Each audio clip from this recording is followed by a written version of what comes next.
Keskmiselt koolitatakse päevas umbes 100 000 taime.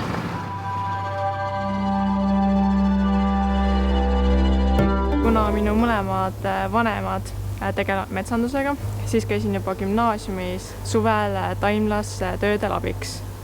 Need taimed on toodud siia kasvuhoonest, siit viiakse edasi need koolitusmasina peale, et need siis põldu koolitada.